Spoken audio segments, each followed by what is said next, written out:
Good afternoon, everybody. Welcome back to Patriots Healthcare Podcast. And I'm here today with Tom Force, who's the president and owner of the Patriot Group, a full-service revenue cycle organization with a lot of compliance work kind of entangled in there. So, Tom, I understand you have 30 years experience in revenue cycle.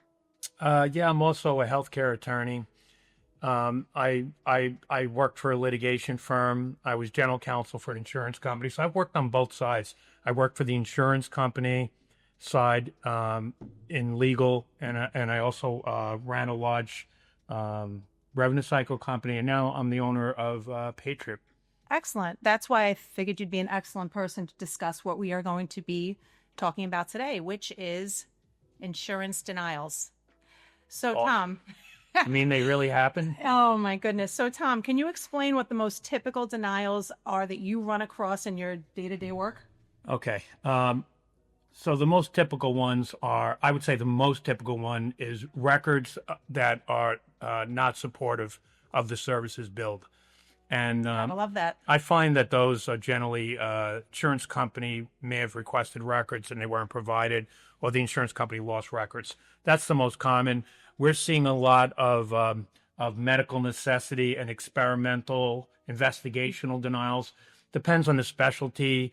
I would say the more niche the provider is or the surgeon is, the more likely to get those type of denials. And those are really policy guideline generated. We'll talk about that. And then you get the typical coding denials, bundled, incidental. I was going to ask about those too. We get and then you get the denials that are absolutely mind-blowing because they make no sense.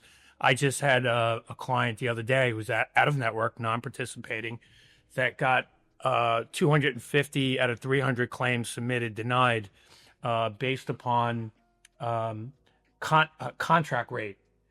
They billed over the contract rate, but the provider is not contracted, number one. And number two, even if the provider was contracted. Don't we all do that? But even if the provider was contracted, they should have paid the contract rate. What does it matter what the charges? And so I would put that category in the ridiculous, nonsensical denials. Well, if I'm understanding correctly, with insurance companies a lot now, they're setting up like these algorithms where they're just automatically denying claims and spitting them out for no good reason. Have you encountered that? Well, you've seen that there are some lawsuits out there. The audience can Google.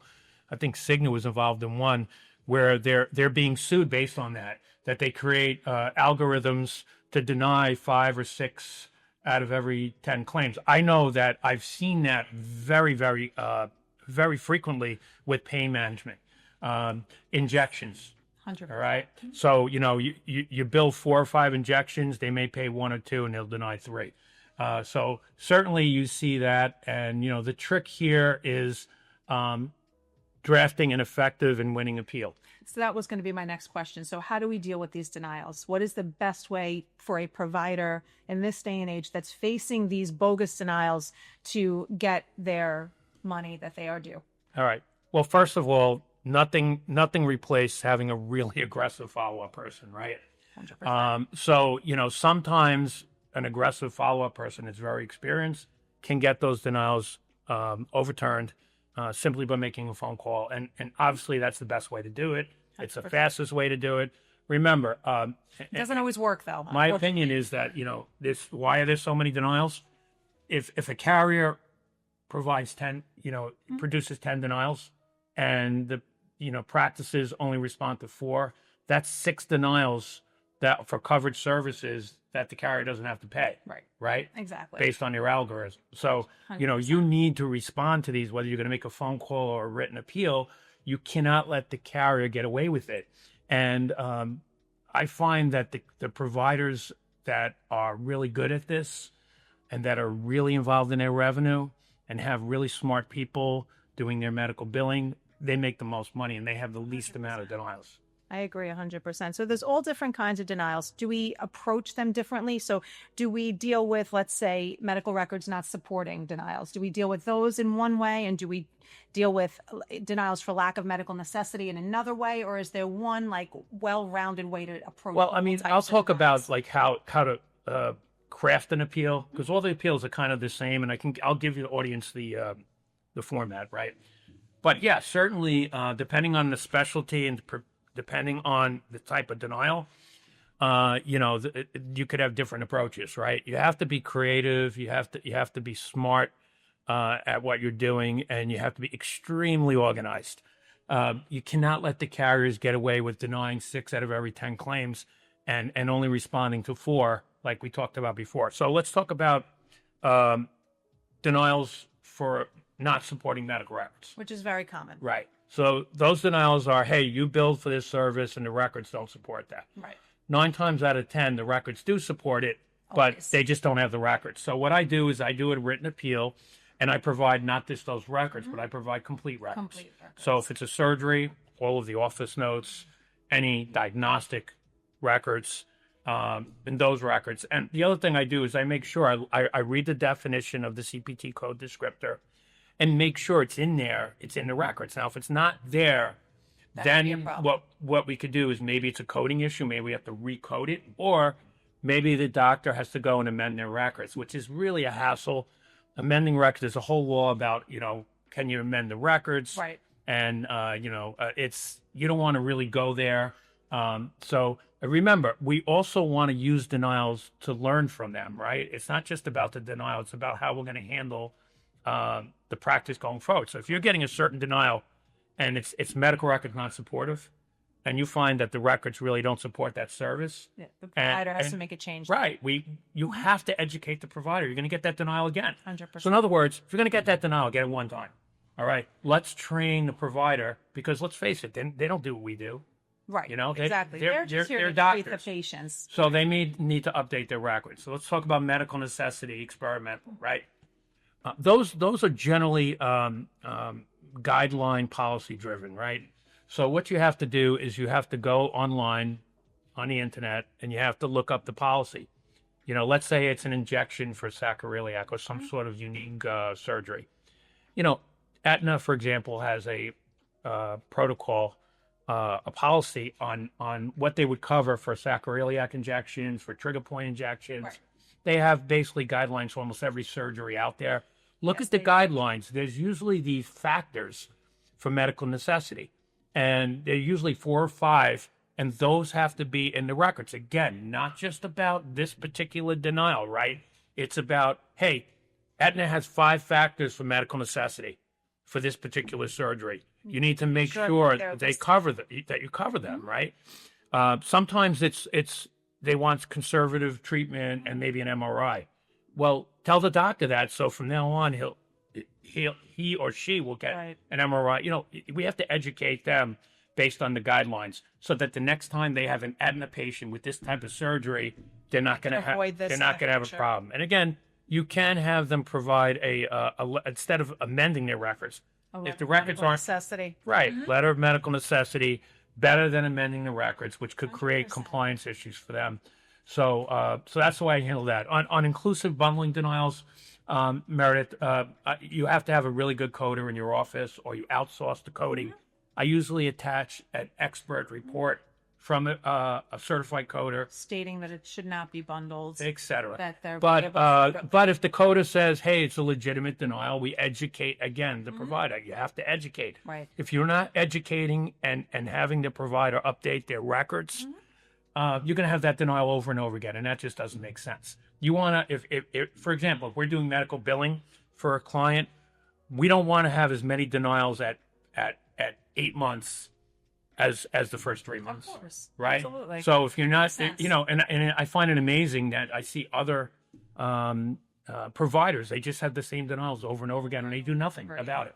So those, and then the nonsensical denials, really, it requires a phone call. You just have to make sure you call on every single denial. That's basically Right. right. So if you have 10 denials, you have to call on 10 denials. Don't call on 4 out of 10.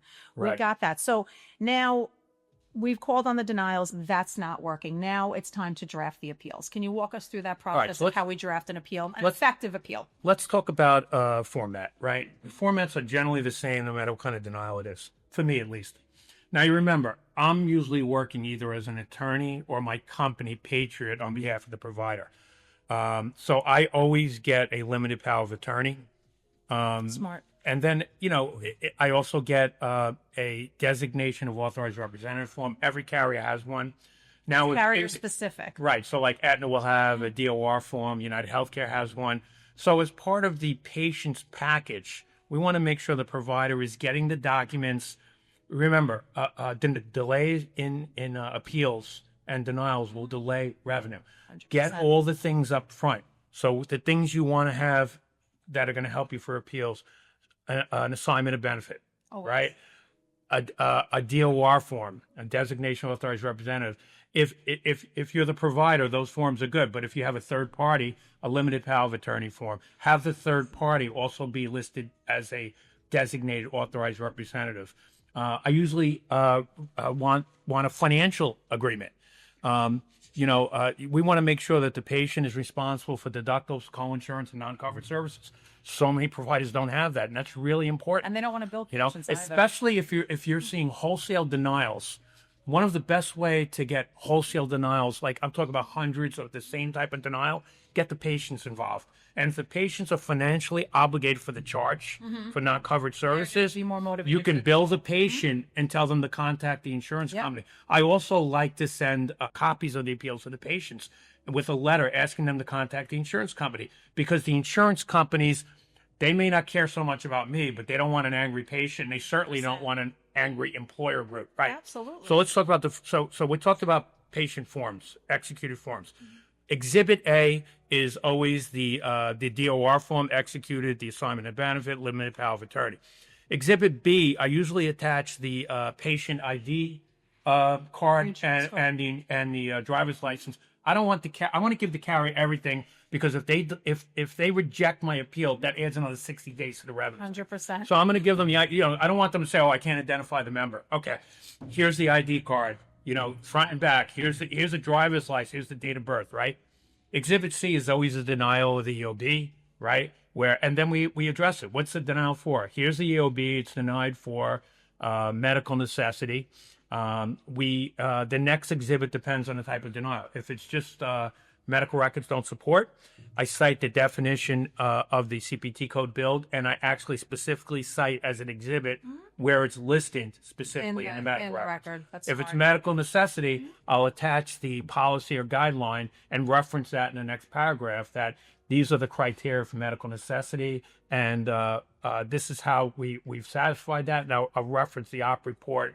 If I need to attach an exhibit like a medical necessity letter or an expert report, that'll be my next exhibit, and then I make a conclusion. I've learned to do no more than 2 pages on short and sweet, because the carriers don't read the whole thing. So keep it short and sweet, and then you can attach things like we always attach ERISA and state law.